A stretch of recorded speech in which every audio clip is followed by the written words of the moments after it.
Greetings and salutations, everyone. It's me, Robert Phoenix. We are back here for another edition of the Astro Weather. It is 3/11. Very interesting day in history, 3/11. I call it Fukushima Day because this is the day that they had the massive tsunami in Fukushima. And of course, it enveloped a nuclear power plant, which was fairly problematic for a while, and probably still is, because it dumped, right, all the rods and fuel and everything that's associated with creating nuclear energy got taken out into the water. And it was a really weird night when it happened. You know, as is my wont, I was watching late night news, right? Because I'd heard it had happened. You know, it's like, wow, this thing is, yeah. I was up on my computer, probably writing. I was doing a lot of writing back then. And so I started to follow the news reports. And, people started talking, well, there can be tidal waves. And there actually were tidal waves. We experienced some in California. They experienced some in Alaska.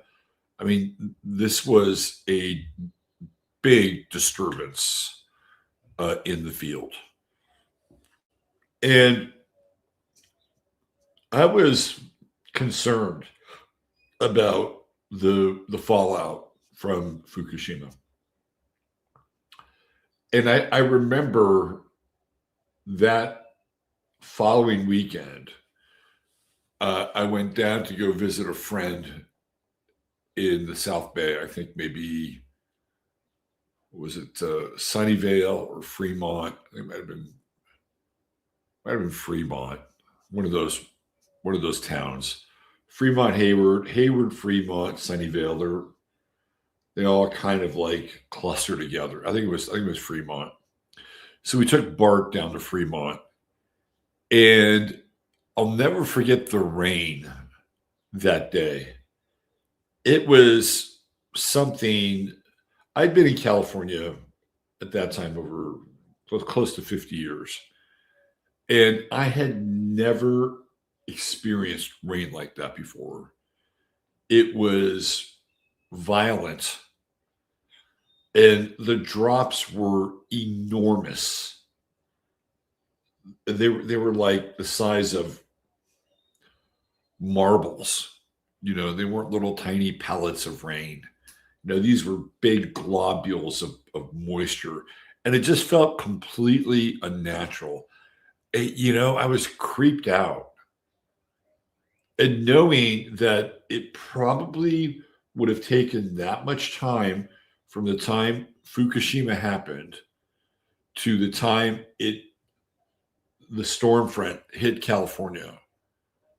It was like, okay, this is what we're dealing with. We're dealing with what's coming in from the Pacific Ocean. And it was weird. It was very weird. So, of course, the astrology of Fukushima really interested me because, I was very deep into it at the time. And one of the things that you'll notice with Fukushima is that both Uranus and Neptune are about to change signs. Neptune had been in the final degrees of Aries, and it was going into Pisces. Neptune was just getting ready to go into Pisces. And Uranus had been in Pisces and was just getting ready to go into Aries. So those final degrees, right? And it was like, this makes so much sense based on the volatility of the ocean, based on the volatility of things like plutonium and Pluto and uranium, Uranus. And it was like, sometimes the astrology is just so sick, and it just lines up completely. I wanted to show you some stuff very briefly here. This guy sent to me yesterday. And I want to see if I can bring it up here. Let me see if I can do this. Okay.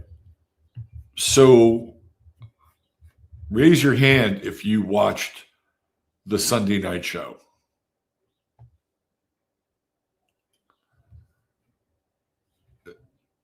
Let me show you what was sent to me by the lovely and talented one. Oh, hello, Peaches. Peaches is here. It's peach season. Let me show you this. Remember, who did we talk about on Sunday night? This guy. Marco Rubio's 2028 presidential odds just hit an all-time high after reports that Republican donors told Trump they'd prefer him over J.D. Vance. How about that?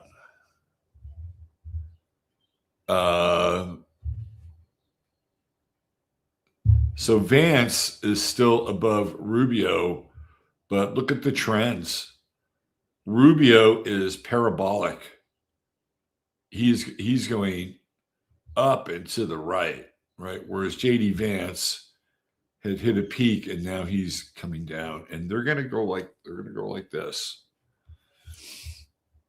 And one of the things that we looked at and discussed was Rubio's grand trine and the ascent of Pluto onto Marco Rubio's Mars. Wow. Trining his sun, and also trining Uranus in his chart. It's going to be astrologically, Marco Rubio is definitely aligned. The stars are aligned for Marco Rubio. I'm not sure if it's a good thing. In fact, based on my spidey senses, I don't think it's a good thing at all. Oh, look who's here. It's the Astro Weather cat. There she is. Yes, I couldn't do without you. Could not do without you. So it's interesting how astrology really, really plays out. A little sip of coffee here. I hope your astrology is playing out, and that you're still surfing and navigating Mercury retrograde. I'll give you another little Mercury retrograde example, astrological example. The biggest name that was part of the transactions in the off season for the NFL was a guy by the name of Max Crosby with 2 X's. And Max Crosby was traded to the Baltimore Ravens by the Las Vegas Raiders for a 2 first-round picks. And the Ravens ran him through a physical. It turns out that Max Crosby was not in tradable condition. So very rarely it happens, but very rarely they send him back to the Raiders. Like, that doesn't really happen very often. And yet it's Mercury retrograde. And we see this. When sports is, for me, is always the most fascinating thing to look at during a Mercury retrograde, because you can see these things happen in real time.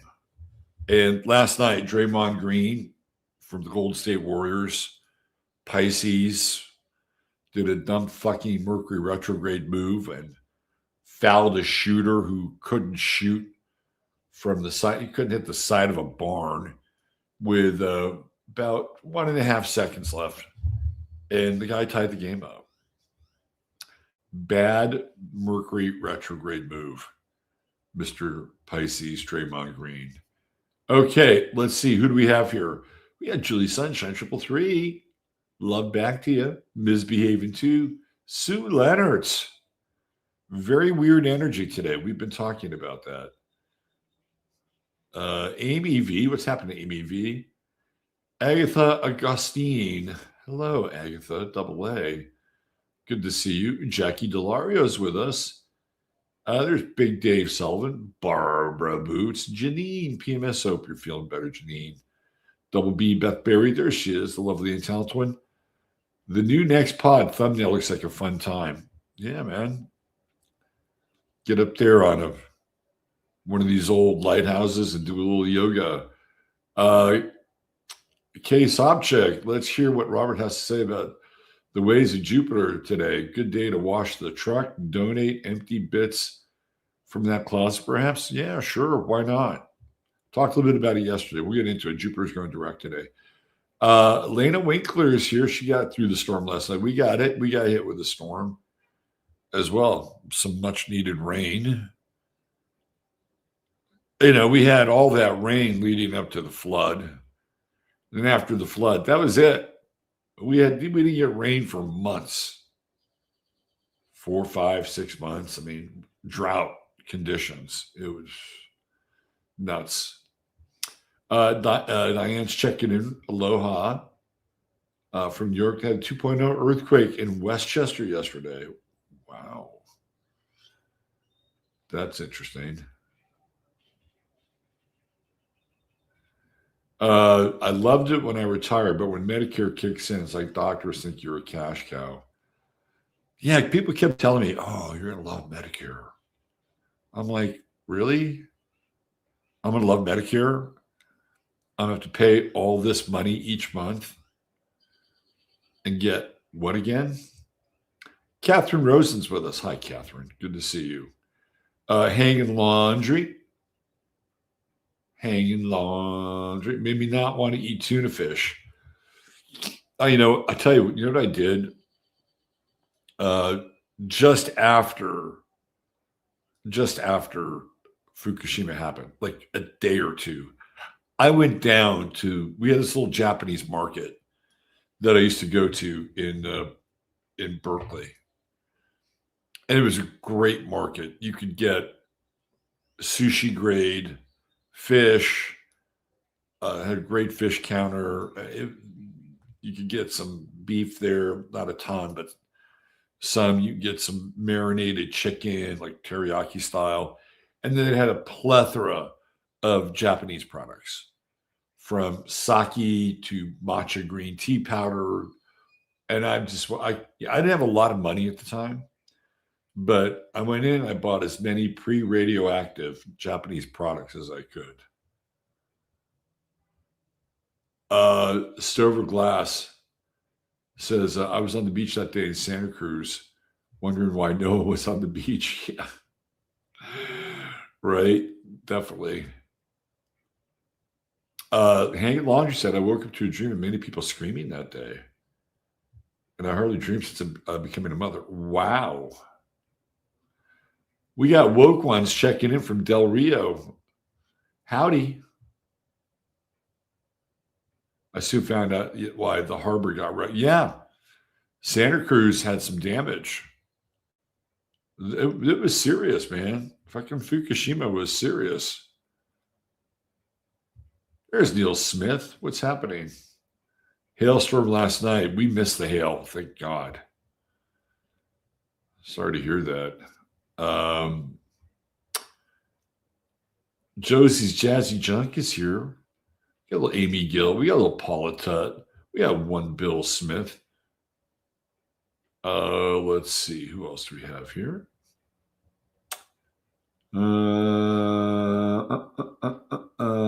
Nailed it with Rubio. Yep. And that show is just starting. That carnival is just getting started. Oh, wait. the first thing you're going to start to hear is scandal, some kind of scandal around JD Vance. And the reason why this scandal is going to happen, I'll tell you what. Trump doesn't like JD Vance. He's not into him. And one of the reasons why is because of his relationship with Peter Thiel.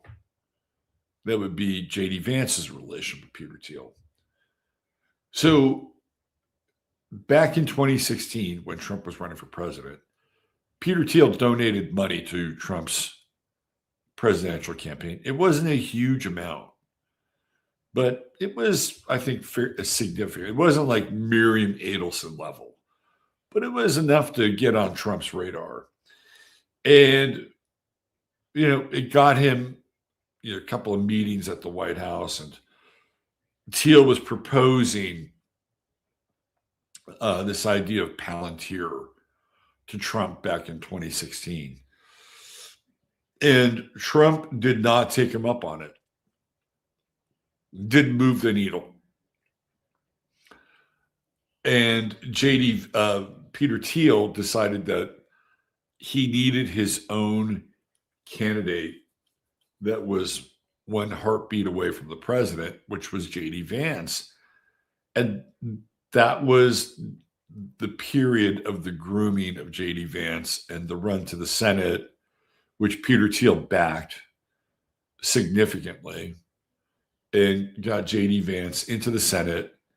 And of course, JD Vance had his time with Peter Thiel in California working for his Capital Group.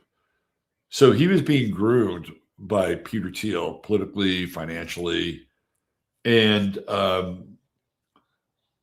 when JD Vance was part of the Trump campaign, Peter Thiel did a fundraiser, not for Trump, but for the campaign. It was sort of like, it wasn't directly for the Republicans.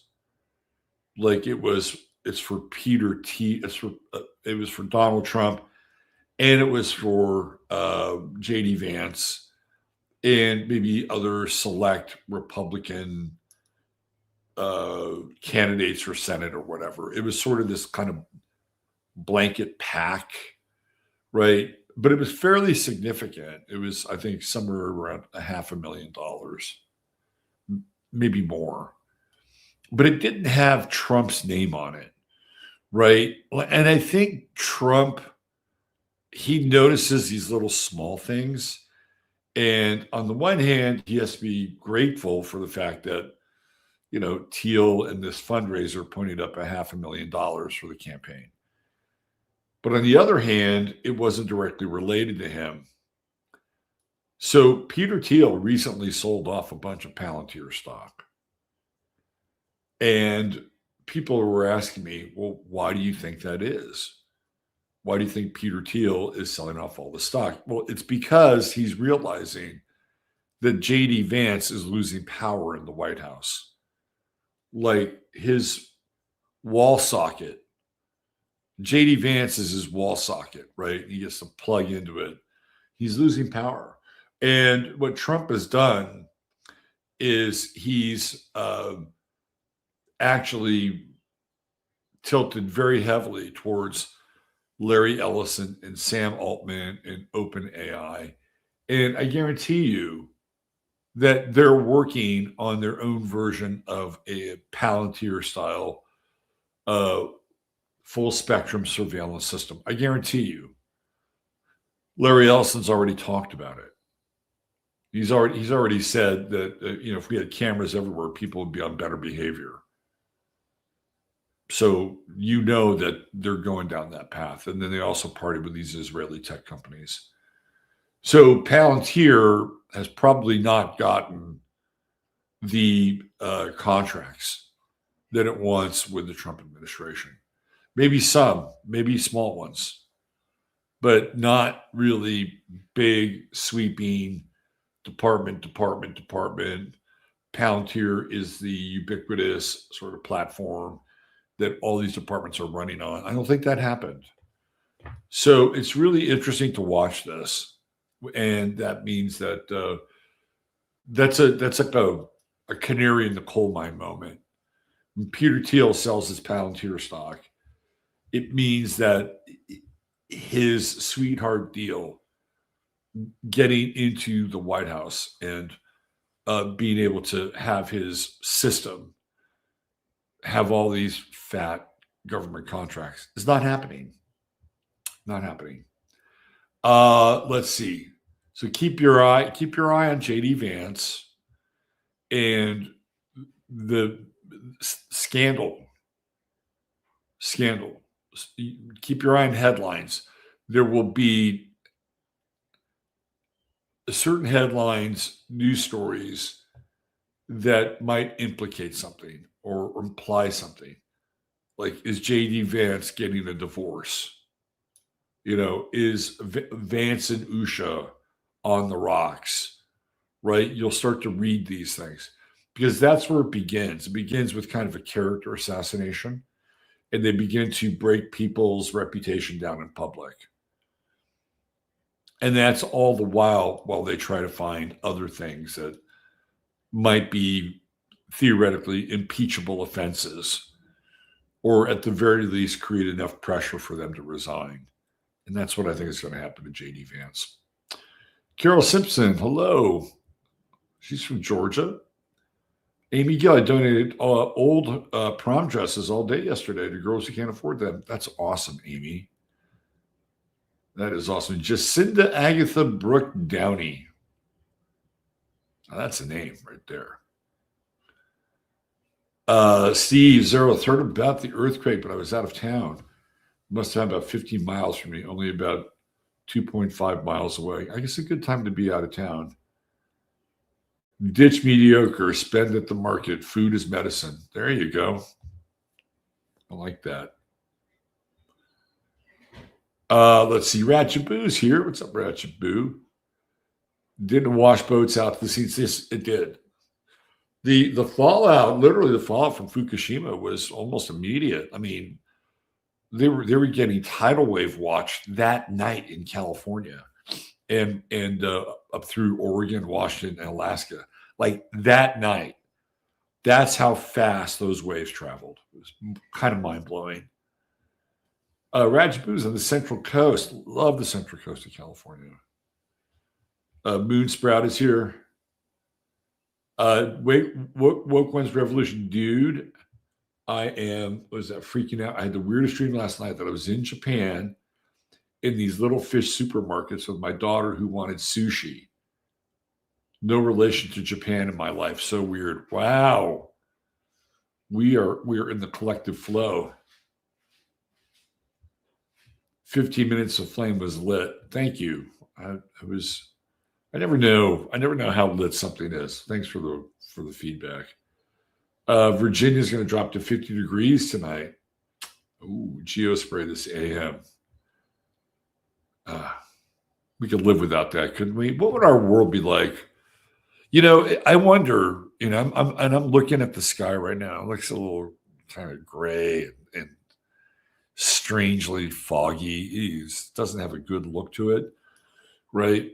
And we talk about how our soil has become dependent upon nitrogen, fertilizer, and Roundup, right? And I wonder if the sky now has become somehow dependent upon chemtrails. I wonder, have we broken the weather so much by manipulating it that if we stopped doing it, that the weather itself would either be completely inert or unstable? And so in order to continue to create artificial weather, that they have to continue to spray the sky as above, so below, or as below, so above. Let's see. I noticed a lot of sushi here is fake crap. Is that good? No, it's not. Fake crab. No, I wouldn't eat it. I would not eat fake crab. Teresa, what's happening? Vance Murashige. Seppuku was suggested for the prime minister and board members of TEPCO.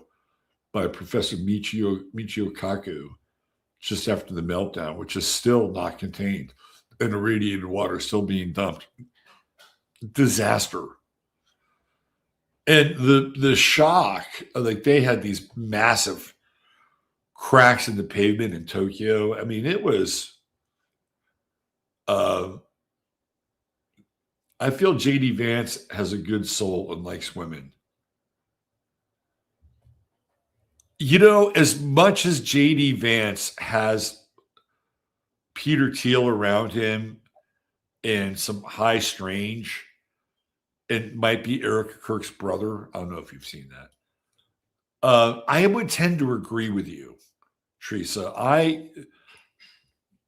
I'm not impressed easily, but I was really impressed with J.D. Vance during the debates. And whenever he had moments where he had to go somewhere internationally and actually say something, he has some gravitas. It's like, whoa. And he played Tim Waltz like a hillbilly fiddle. Yeah, interesting. I would tend to agree with you. The women part, maybe. But I'll tell you what else is interesting about J.D. Vance. When he went to Israel, he did not go to the wall. He did not go to the wall. He went to a very old Christian church in Jerusalem. Now, I don't know if that was a virtue signal or not, but he didn't go to the wall. And I got to say, I respect the hell out of that. Because everybody else, they run them right up to the wall. Put the little hat on. What am I supposed to do? You're supposed to feel into the soul of the land and the people and our story. We are embedded in this wall. Everything about us is like our memory. You know, as God's chosen yet very tortured people, feel into it. Get close to it. Feel our soul.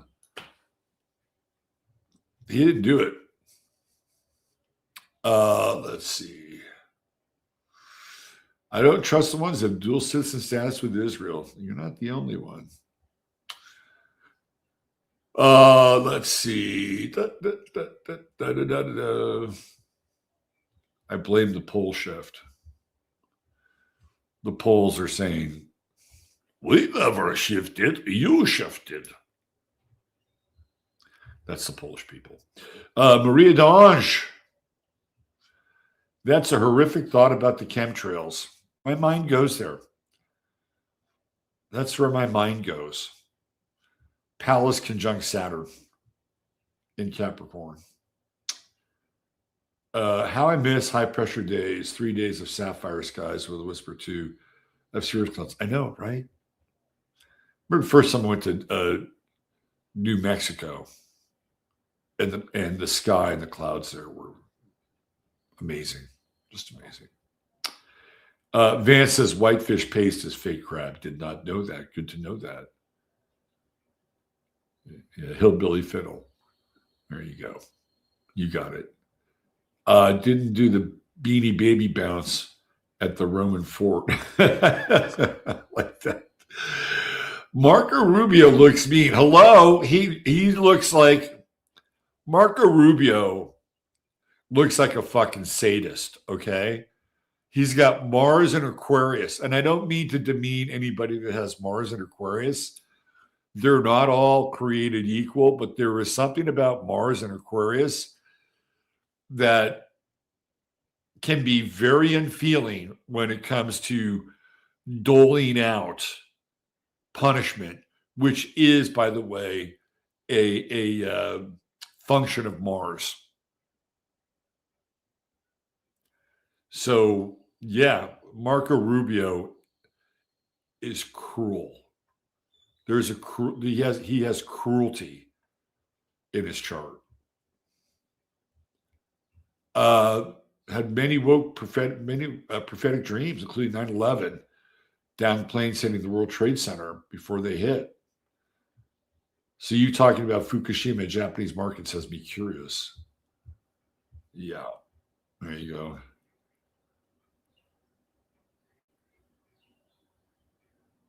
I'm gonna bring this, Maria. I think this is a really good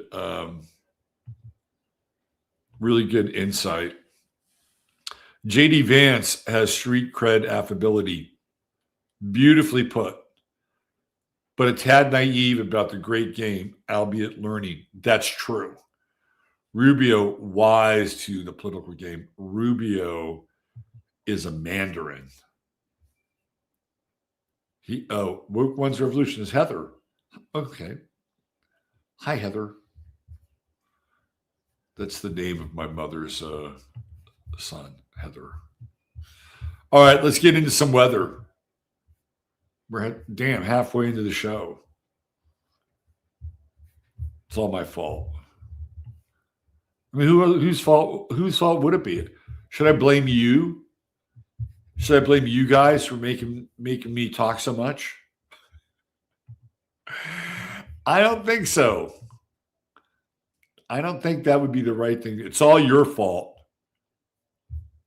You're the ones that made me talk about all these things. Now we don't have any time left in the show. Sorry. Let's see. Where are we? Yeah. Okay, let's do that. Let us do this. Some interesting people born today.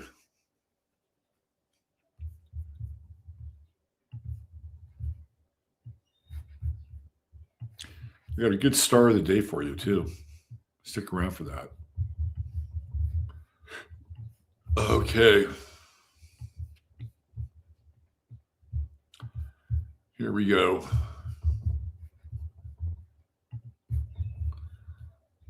Let's do a little share.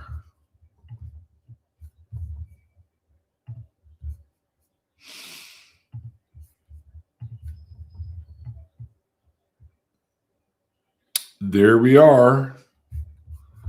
We'll make it a little bit bigger for you. Boom. We'll zoom in a tad. Okay. So yes, Jupiter, there is no longer a little r. There's no longer a little r associated. Why don't we take a bit of a diversion here, and let's take a look at the Sabian symbol for Jupiter at that degree. So we're going to look at Jupiter right at 15. This is a 15-degree Sabian symbol. All right. Let's go. Here we go. So we're going to go through here, right there, Cancer, right at the end, Cancer 15. In a sumptuous dining hall, guests relax after partaking of a huge banquet. It's funny we've been talking about food today. The need that exists at an early stage of human growth to materialize the concept of fulfillment. This may be considered a curious symbolic scene following the preceding, for it pictures a scene of fulfillment, consciously or unconsciously, only in terms reminiscent of the Mohammedan picture of paradise. So we have some Islamic imagery coming into this.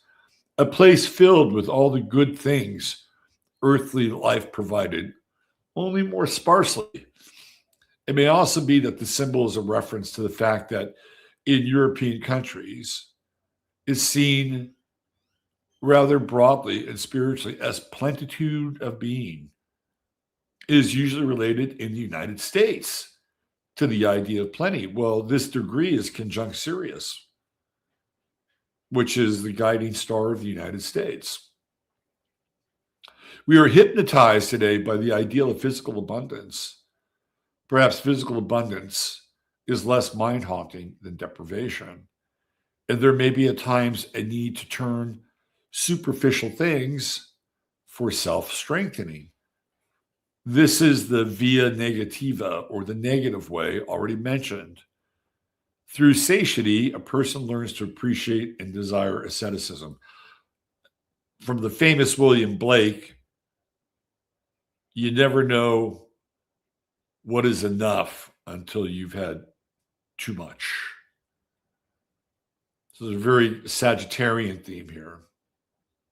After months of boredom, the modern teenager in an ultra-modern progressive school is ready to accept disciplined work. So Rudyard wrote this stuff in the 70s.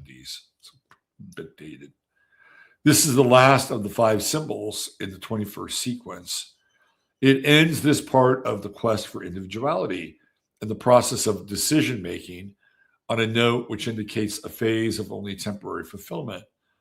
The darkness in the Northeast may have been too much for the consciousness at this stage of the great cycle. The mind yearns to translate what has been seen in purely physical terms. This is perhaps the keynote of American life, materialization of the spiritual. Materialization of the spiritual. That's an interesting symbol for this degree of Cancer with Jupiter. So I would say that at the very least, right, that you have some high degree of conscious consumption. And if you are going to buy something, spend more. I'm going to go in this direction. Spend more, buy less, get higher quality. To me, this is what Jupiter and Cancer represents. So if you're looking at purchasing something, let's say you had an appliance in your home go out, don't cheap out. Get as good as you can, right, for as much as you can afford to spend. Whatever that is. Let's say you're going to be doing some gardening, which I talked about yesterday, and you need to up your garden tools. Don't cheap out. Get the good stuff, right? You don't have to spend a lot. I mean, you don't have to buy a ton, but what you do purchase should be very high quality.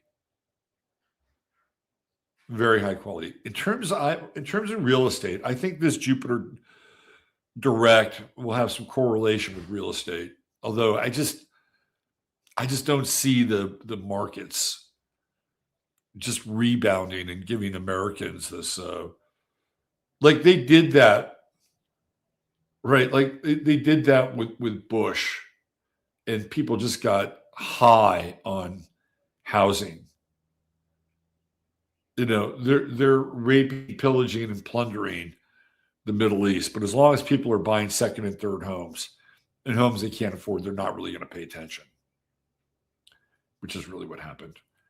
But I'll go one step further with this. Jupiter and Cancer, if you are in the market for a home, I would say get the most home for your buck, even though it may not be the biggest home, right? Like, let's say you have the ability to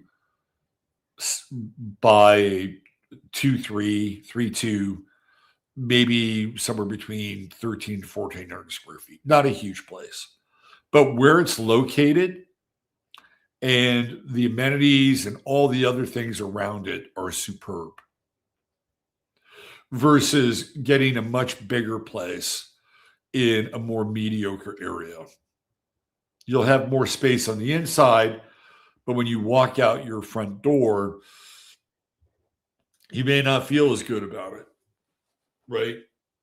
So I think that's a theme here with Jupiter. We want quality,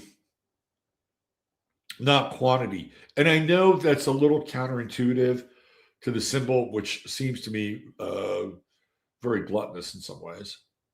But there is also this sense with that symbol that, like, if you were to go to Mohammedan heaven, and there were all the treats of earth, the earthly delights and the 100 virgins. You may have less, but what you have would be exquisite. It'd be the best, right? And Brian Eno talks about this. It's something I learned from him, not personally. He didn't sit down and talk to me, but he talked about composing. And he said that when I compose, I would rather have 3 or 4 excellent options versus 10 to 12 mediocre ones. I thought, oh, that's really interesting. Because what you're going to get out of those 3 or 4 excellent options, sound quality, whatever's related to it, is going to be far better than sacrificing, not really sacrificing, but spending on things that it's like going to Golden Corral, versus going to a place where you're going to get less food, but the quality is so much better. That's what I'm talking about. And with all of these planets in Pisces, we can really flow into that.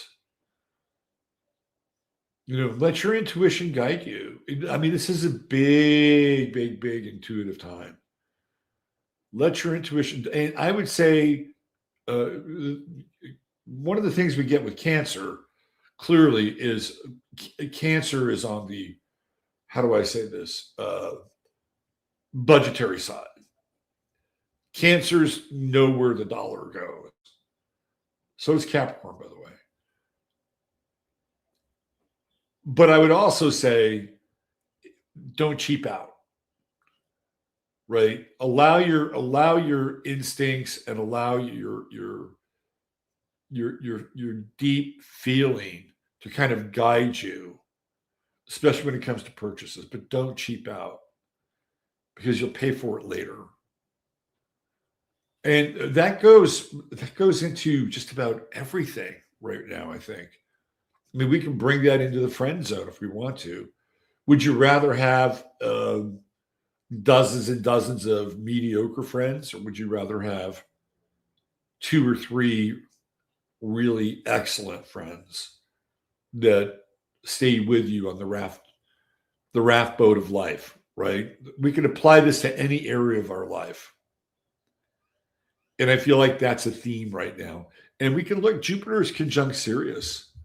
Right, this is the binary star, so it means it also conjunct the American sun, right? For the, when they signed the Declaration of Independence and we became a Cancer country, that is the degree right there. So we should also be getting Sirius not rising before the sun yet. That'll be a little bit later. I'll be a little bit later in the spring, summer. You get into the dog days. We still have the moon in Sagittarius, and it's doing a square job on the sun. We're in that critical phase of the moon here, getting ready to move into balsamic territory. And the good news is that it's moved out of that trine with Pisces. I'm sorry, a trine with Aries, and still in the square with Neptune. Yesterday was a little turgid. It was a little turgid yesterday. There's definitely some blowback around Trump and this whole thing with the girls. I think they were girls who were killed at a school by a missile. Right? So this is kind of a big deal, right? And Trump is on, I believe, Air Force One. And Trump always has people around him. Always has people around him. And I think he needs the people around him to reassure him that he's doing a good job. Owen Schroyer told a story on Jimmy Dore, and it was right after he initiated the attack on Iran. And he was starting to get criticism for it. And he was at Mar-a-Lago. Do you know who the first person, and this is like not like after hours of deliberation, this is very quickly. Do you know who the first person Donald Trump called to get their opinion about the war in Iran? Laura Loomer. Let that sink in. Laura Loomer. And it goes all the way back to when Trump was being mentored by Roy Cohn. He and Roy Cohn would talk on the phone 5-6 times a day. Trump was always calling Roy Cohn for advice, for validation, right? He has kind of an OCD thing, right? So when you look at pictures with Trump, you'll almost always see somebody behind him or people behind him. And this was what happened on Air Force One. And they looked at it. They asked him the question about the deaths of the school children in Iran. And Trump comes out and says that the Iranians did it to themselves. And it's a really awkward moment. And I'll tell you one of the reasons why it's awkward. I'm going to play it over on 15 today. When he says it, he almost has to hold his laughter back. It's a very uncomfortable moment. And then he's got Pete Hegseth right behind him. And then somebody else, typical Trump. Like he's always got like, whether they're handlers or just, members of the court that the king has to have around in order to validate his status. They ask Hegseth, and he kind of pushes back a little bit. And then Trump kind of comes back into the conversation and brings it back into the manipulation of the Iranians and killing their own people. Then Hegseth kind of comes over to Trump's side, but it's really weird, right? It is really, really weird. And the reason I'm talking about this is that, to me, that is typical of a moon square to the sun, to Mercury, right? And in Sagittarius, the moon in Sagittarius demands that we be emotionally authentic and truthful.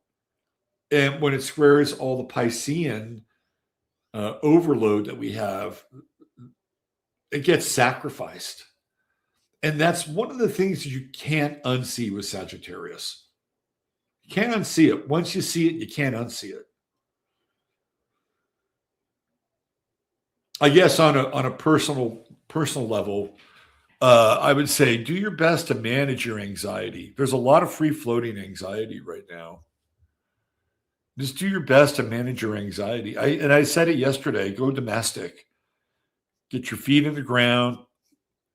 We're getting ready to, go prepare. Get all your planning stuff. It's not quite there yet. We're dealing with these rando geostorms. But those are going to stop. And get all your planning stuff together. Maybe make it an interesting year. Find some new heirloom seeds.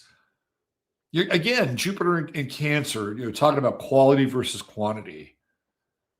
Maybe the seeds are going to cost you more. Maybe you're dealing with, a lot of people don't like to plant biennials because they don't get anything back for 2 years.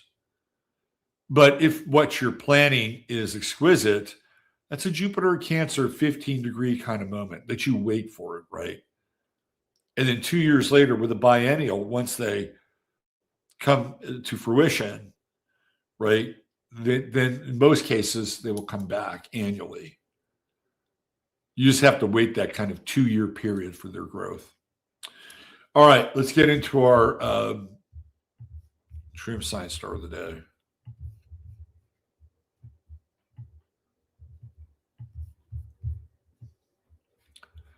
And we'll get into the banner. There we go. The Bruce banner. You know, I'm not a big MCU guy, the Marvel Universe, the cinema stuff. But I watched a number of those movies. I have to say, some of those characters are really good. Like Robert Downey Jr. as Iron Man, I think he's great. I think he's really great. I think Chris Evans as Captain America is really good. He's not going to be Captain America anymore, by the way. Jeremy Renner as Hawkeye, I think, is good. But I'll tell you who's not good. It's Mark Ruffalo as Bruce Banner, who turns into the Hulk. I don't get his temperament. I don't get Mark Ruffalo's temperament. And the transformation between him and the Hulk is just, I don't know. It's like, I think he was miscast. That was originally Edward Norton. I'll tell you who I think would have made a great Bruce Banner. Bob Odenkirk. Tell Bob Odenkirk to play it a bit more straight, kind of a nerdy scientist, because the transformation from Bob Odenkirk to the Hulk, that would be something. All right, we got Bobby McFerrin here. And don't forget, True Hemp Science is your one-stop shop for all things CBD. Go check them out. They got a 20% first-time off buyer sale. Type in 15MINS when you check out. You'll get a goodie bag, which is a little bit more than this, but this is a version of what you get in a goodie bag. On top of your order. And if you order $150 more, there's always free shipping. Organically sourced, local business. And when you support our friend Chris, you actually support the show as well. Love Bobby McFerrin. Originally born in Manhattan, New York, matriculated to Minnesota. But there was a time when Bobby was living in the Bay Area. Either Marin County or San Francisco. And his first record is a record I really, really like. And it shows off his vocal prowess and his ability to improvise. Of course, he becomes well known for the legendary Don't Worry, Be Happy, right? From that. And so there's a couple things about his chart that I think are interesting. First of all, it's Saturn. Let's talk about Saturn. Saturn is the father in the chart. And in the 10th house, the father plays a really significant role. And it plays a significant role in Bobby McFerrin's chart. His father was a musician and a classical musician, a highly trained classical musician. That is the family that Bobby McFerrin comes from. And eventually, Bobby McFerrin follows in his father's footsteps. And when he relocates to Minneapolis, becomes a choral director and a director of symphonies. Like, that's very Saturn, right? Like, Bobby McFerrin elevates himself to be the guy who's leading other people in terms of playing and singing, right? So Bobby McFerrin eventually reaches that Saturnian pinnacle I think his father probably had very high standards for him, very high standards. And even though they were similar, Bobby was probably very different than his father. I'm sure his father would have liked him to just go straight into a classical musical world, but Bobby McFerrin gets into jazz and scat singing. And you have to have a unique ability to improvise and do the things that Bobby can do or was able to. I don't know what I'm sure he still has a good voice with his voice. And I'd like to bring Mercury Uranus into the conversation. He's got a Mercury Uranus trine, right? He can improvise. He can be creative with the voice. You know, if he's going to do something vocally, he won't do something that's rote, right? He'll find a different kind of note or find a different octave. Like that, to me, that's the nature of the Mercury Uranus trine. And with Uranus in the 8th house, it is very intuitive, right? It's very, very intuitive.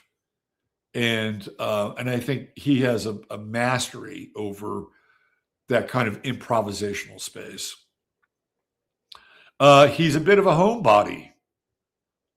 You know, I don't think Bobby McFerrin ever sought the limelight when he was in Don't Worry, Be Happy popularity phase.